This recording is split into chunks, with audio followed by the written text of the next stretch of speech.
आज हम fully automatic star delta starter के केयर और मेंटेनेंस को समझने का कोशिश करते हैं। अब fully automatic star delta starter का जब भी मेंटेनेंस का काम आएगा हमें कुछ चीज़ों पर ध्यान देना पड़ेगा। जैसे कि मेंटेनेंस हम किस किस चीज़ का करेंगे। मेंटेनेंस हम करेंगे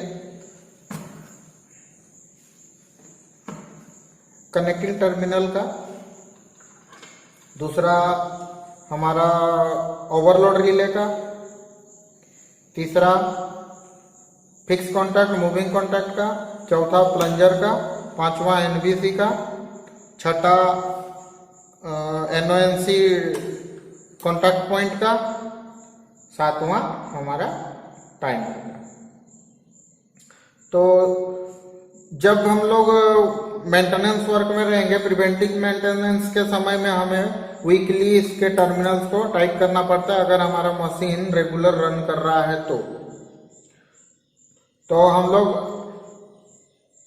कोई भी वीकली किसी एक दिन में हम एक टर्मिनलों को चेक करेंगे ये लूज तो नहीं हो रहा है। क्या होता है कि जब प्लिंथ वाइब्रेशन करता है तो उस कंडीशन में ये टर्मिनल्स थोड़े से लूज हो जाते हैं जो आगे चल के हीट जनरेट करने का कारण बनते हैं और इसी के चलते मशीन पर वोल्टेज भी फ्लक्चुएट होता है। तो हमें इस बात का विशेष ध्यान रखना पड़ता है। दूसरा, जब भी हम लोग स्टार्टर ऑन या जब इस पर काम करना शुरू करेंगे तो हमें इसके ओवरलोड की सेटिंग पर विशेष ध्यान देना पड़ता है। क्या होता है, प्रैक्टिकल के दौरान ओवरलोड के सेटिंग को बच्चे छेड़ देते हैं, तो हम अगर इस पर ध्यान नहीं रखेंगे तो आगे चलकर कभी भी जब ऑन करेंगे मशीन को तो फिर ये दुर्घटना का कारण बन सकता है। तो हम इस पर भी विशेष ध्यान रखना पड़ेगा। अब नेक्स्ट है हमारा फिक्स कॉन्टैक्ट और मूविंग कॉन्टैक्ट। तो फिक्स कॉन्टैक्ट और मूविंग कॉन्टैक्ट का जो प्रॉब्लम आता है उसके कारण स्टैकिंग होता है कॉन्टैक्टर में और चैटरिंग होता है। तो स्टैटिंग और चैटरिंग से बचने के लिए हम क्या काम करेंगे, पहले प्लंजर को खोल लेंगे, प्लंजर को हम खोल लेंगे। उसके बाद हम चेक करेंगे इसके जो मूविंग कॉन्टैक्ट हैं, अगर ये स्टेक हो रहा है तो मूविंग कॉन्टैक्ट में यहाँ पर जैसे कि टिप्स में आप देख पा रहे हैं ये दाग आ गया है और ये कोरोजन इफेक्ट है। तो हम इसको सैंड पेपर से साफ कर लेंगे। अगर हमारे पास सेम मॉडल का कॉन्टैक्टर यूज कर रहे हैं तो अगर ML4 ML5 यूज करेंगे LNT मैक का तो उसके लिए हमें सैंड पेपर थोड़ा सा ज्यादा खुरदुरा लेना पड़ता है या फिर हम लोग स्मूथ फाइल का भी यूज करते हैं। तो हम इसको साफ कर देंगे। ठीक उसी प्रकार हमारे फिक्स कॉन्टैक्ट को भी देख लेंगे, इसके टिप पर स्टैकिंग के कारण वो कार्बनाइज तो नहीं हुआ है, अगर हो गया तो उसको भी घिस के साफ कर देंगे।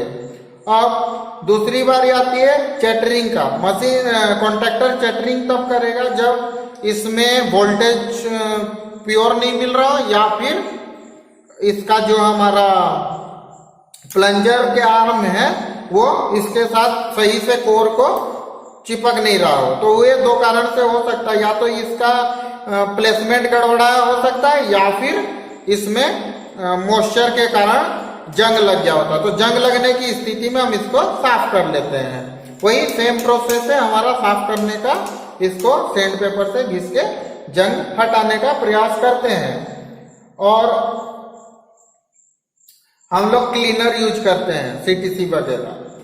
नेक्स्ट है हमारा एनवीसी में प्रॉब्लम ये आता है कि कभी कभी क्या हो रहा है, पूरा सर्किट ओके होने के बाद भी हमारा कोई एक कॉन्ट्रैक्टर या दो कॉन्ट्रैक्टर ऑन नहीं हो पा रहे। तो कहने का अर्थ ये है कि उस समय हमें चेक करना पड़ेगा कि हमारा एनवीसी सही काम कर रहा है कि नहीं। तो एनवीसी क्या होता है, कभी कभी रफ हैंडल करते समय, सर्किट बनाते समय, इसका कंट्रोल करते समय हमारा ये जो टर्मिनल होते हैं ये खराब हो जाते हैं। तो उस समय हमें मल्टीमीटर या सीरीज टेस्ट लेंस से चेक करना पड़ेगा इसका कंटिन्यूटी सही बता रहा है कि नहीं। अगर कंटिन्यूटी सही नहीं बता रहा है तो हम इसको रिप्लेस कर देंगे, मार्केट में ये अवेलेबल होता है। अगर नहीं तो फिर हमें उसी गेज का, अगर हमारे पास सुपर एनमल तार है तो हम इसका रिवाइंड करेंगे। हमारे पास नेक्स्ट कभी भी ऐसा वाला प्रोजेक्ट आए कि हमें इसका रिवाइंड करना पड़े तो इसका वीडियो हम लोग जरूर बना के अपलोड करेंगे। नेक्स्ट है हमारा रिवाइंडिंग होने के बाद इसको हम लोग फिक्स कर लेंगे। अब इसको रिप्लेस करने के लिए हम क्या काम करते हैं, ये जो हमारा स्ट्रिप दिया हुआ है लॉक करने के लिए, इसको इस प्रकार से हटा लेते हैं और इसको ऐसे खोल लेते हैं। रिवाइंड कर लेंगे, रिवाइंड करने के बाद फिर से इसको यहाँ पर प्लेस कर देंगे और प्लेस करने के बाद इसको हम फिर से उसी प्रकार से लॉक कर देंगे। तो जैसे कि हमारा मेन कॉन्ट्रैक्टर में ये प्लेन ओवरलोड को छोड़ने के बाद जितने भी कंपोनेंट है वो सारे कंपोनेंट बाकी कॉन्ट्रैक्टर में भी सेम रहते हैं। तो हम बाकी दोनों कॉन्ट्रैक्टर का भी उसी प्रकार से मेंटेनेंस कर सकते हैं। अगर उसमें चेटरिंग वगैरह का आवाज आए, स्ट्रेकिंग का प्रॉब्लम आए तो। नेक्स्ट हम मेंटेनेंस देखते हैं इसका एनओएनसी स्विच पर या एनओएनसी टर्मिनल पर।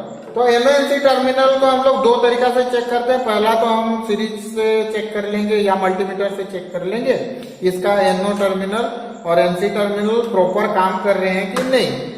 उसके बाद हम फिजिकल रूप से प्लंजर को ऑपरेट करा के देख लेंगे इसका एनओएनसी का प्रॉपर काम कर रहे हैं कि नहीं, नॉर्मली क्लोज हो रहा है कि नहीं, नॉर्मली ओपन की स्थिति में ये सही रूप में व्यवस्थित हो रहा है कि नहीं।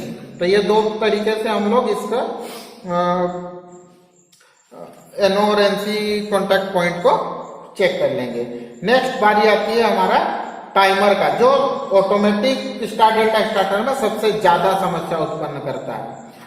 और जो स्टार कॉन्टैक्टर है अगर उसमें थर्मल टाइमर लगा हुआ है तो वो कुछ इसी प्रकार से होगा। स्टार के कॉइल में ही दो एडिशनल वायर निकले रहते हैं जो कि एक या दो टर्न के साथ रहते हैं इसके एनवीसी के साथ स्टार कॉन्टैक्टर का, जो कि इसको इनपुट सप्लाई देते हैं। और हमारा जो टाइमर है उसको ऑपरेट कराने के लिए जो वोल्टेज अवेलेबल चाहिए होता है वो ये प्रोवाइड कराते हैं। नेक्स्ट है हमारा जो टाइमर है ये खराब दो तरीके से हो सकता है, या तो ये ऑपरेट होते होते खराब हो सकता है या फिर रफ हैंडल करेंगे तो फिर इसका टाइमर का सेटिंग गड़बड़ा जाता है। टाइमर का सेटिंग गड़बड़ाने के कारण ये नष्ट हो जाता है। अब ये दो तरीका से हमें प्रॉब्लम देता है। पहला एक, या तो स्टार कॉन्टैक्टर ऑन ही नहीं होगा। दूसरा, अगर स्टार कॉन्टैक्टर ऑन हो गया है तो बहुत देर तक वो ऑन ही रहेगा, डेल्टा में कन्वर्ट नहीं करेगा। तो उस समय हम क्या काम करते हैं, अगर हमारे पास दूसरा है अवेलेबल तो हम लोग रिप्लेस करते हैं, क्योंकि इसका फिर से सेटिंग करना अबाउट टू नामुमकिन है।